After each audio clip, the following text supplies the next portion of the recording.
Welcome to the top custom Hearthstone cards of the week. I've got some really interesting submissions this week and a special bonus card, so let's just get right into it. For the first card this week, it wouldn't be a custom Hearthstone video without a Death Knight card, so we have Blood Ball. It is a 2 health cost spell with 2 Blood Rune, 1 Frost Rune, and it says it costs health instead of mana, deal 1 damage, and return this to your hand with doubled cost and damage. So how this works is the first time you play it, you would pay 2 health to deal 1 damage. It would then return to your hand and cost 4 to deal 2 damage, and then cost 8 to deal 4 damage, etc. Assuming you're at the normal 30 health cap, you'd be able to play this card 3 times, which would cost 14 health total to deal 7 damage. But if you had 31 life or more, you could actually play this a 4th time, which would cost you 30 health total and deal 15 damage. If you have Renathal in your deck, or you've increased your max health in any way with various Death Knight cards, this would essentially be 15 damage for free from hand. So I think the way this card should work is, instead of returning to your hand instantly and being doubled, I think it should return to your hand at the end of the turn, like Corpsicle. So while this is a lot of still free damage, it would be broken up over multiple turns instead of just bursting someone down for no cost. But I think it's a really cool design. I think it really makes sense as a legendary spell, so you can't be casting multiple copies of it every turn with the change I mentioned. But it seems like a cool win condition. You know, it's just slowly whittling down your opponent, but it's also whittling you down as well. I just think, as I mentioned, it's too strong in its current form. The most logical change to me, as mentioned, is to return to your hand at the end of your turn. I also would really like to see more cards in the game that utilize health as a cost instead of mana as a cost, because you always hear how health is essentially a resource. You know, until you're at 0 health, health is a resource, and I wish there was more cards that utilized it as such. But really cool design, really creative, just a tad overpowered. For the next card, we have Killing Spree. It is a 4 mana rogue spell that says destroy a random enemy minion, combo, and another, combo again, and another. I think the idea of multiple combos on a card is a really interesting idea and something that hasn't been done before. You know, the closest card I can compare this to is Cascading Disaster, which had a very similar effect for the same cost, actually. But I do think the text could be cleaned up a little bit. I think the best way you could probably format this is to have combo as normal, but then for the second combo, maybe put 2 in brackets to signify that, you know, you need to play 2 cards to activate that. But I really like the idea of combo cards getting stronger the more cards you've played before them, kind of like old school Edwin. And I could be wrong, correct me in the comments if this is the case, but I believe even in Warcraft, there's some rogue abilities that the more, you know, combo points you spend, the stronger they are, or they have different effects based on how many combo points you spend. Like I said, I could be wrong in that regard, but I feel like that translates to this card and to the game in general very well. And going back a sec to Cascading Disaster, that card was played when it was standard legal, and I could see a card like this being played as well. But let me know in the comments, do you think, you know, the idea of multiple combos is a good idea? Do you think this card is a good idea? Let me know. For the third card this week, we have Vikrish the Tentacled.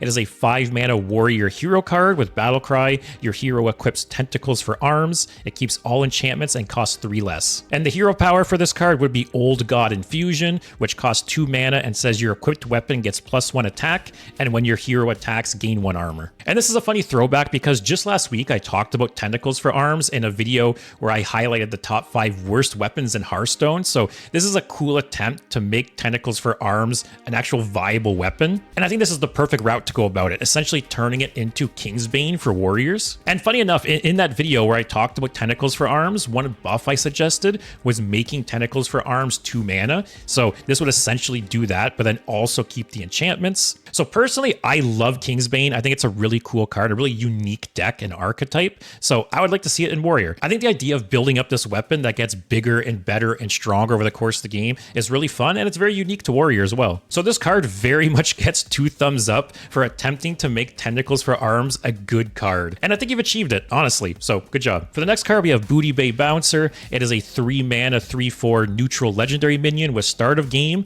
If you only have neutral cards in your deck, your minions have +1/+1 wherever they are. And I'll say right off the bat, I do think this effect is kind of boring, but I picked it because I really like the idea of having a neutral only deck payoff. You know, Paladin in the past has had some payoffs for only having Paladin cards in the deck, and I thought that was great. I think there should be more things like that for other classes, and I think there should be some kind of payoff for having neutrals as well, because I think that's just a very unique deck building restriction, especially when you think about the fact that outside outside of the Sunwell, you wouldn't be able to run any kind of spells, so that is a big handicap there. So I think if there was some kind of neutral only deck payoff, I think maybe it'd have to involve spells, maybe a way to generate spells in some way. But as I've mentioned previously, I love start of game effects. I love deck building restrictions. That's something I think Hearthstone should really lean into even more, and this is a perfect example of that. So a really cool idea and archetype, but just a not very interesting payoff, I think. For the fifth card this week, we have Magma Cum Laude. It is a 3-mana 2/2 neutral minion that has Battle Cry, trigger a friendly minion's Battle Cry, and targets are chosen randomly. And I honestly did a double take with the first time I saw this card, because this is a card that I cannot believe isn't in the game already. It's so simple, it's so clean. You know, we have very similar effects like this already for Death Rattles. You know, we have Yelling Yodeler, which will trigger a Death Rattle multiple times. There's multiple other cards that'll trigger Death Rattles single times. And the only reason I can think of to not have a card like this in the game already is it just being too strong. You can look at Bran, which is a very strong card to the point that it's been removed from the game early, and this is essentially a Bran on demand. So on one hand, I do understand not having a card like this in the game because I think it'll just break something.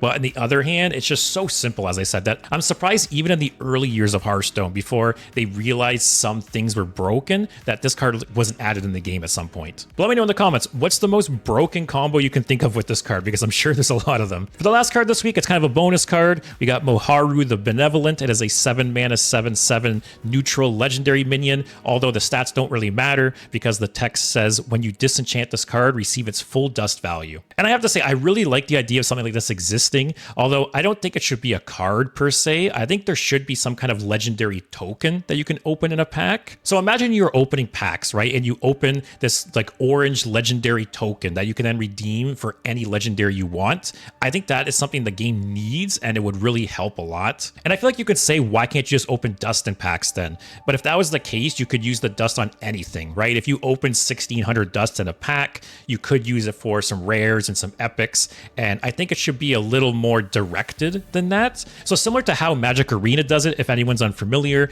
in Magic Arena, when you open packs, you can basically get wild cards of different rarities. So you can get a epic wild card that you can redeem for any kind of epic card in the game. So I think something like that should exist in Hearthstone, maybe just for legendaries. I think there's no need to have like common or rare wild cards or tokens or anything like that. But I think a legendary token of some kind would be a really nice, just like side benefit to open here and there. And it just adds more fun and excitement and even gambling to opening packs, right? If there was some kind of token like this in packs you could open, I feel like it would push people to open packs even more, which means more money for Blizzard, which we know Blizzard loves money. Let me know in the comments. I'm really curious. If you've played Magic Arena before, how do you think the crafting system and the wildcard system in Magic Arena compares to Hearthstone? Personally, I think they both have pros and cons. There's aspects I like about both, but let me know in the comments. I'm curious, you know, which system you like more or which system you prefer. That'll be all the cards for this week, though. If you enjoyed the video, give it a like, subscribe if you haven't already, and other than that, thanks for watching, and I'll see you next week.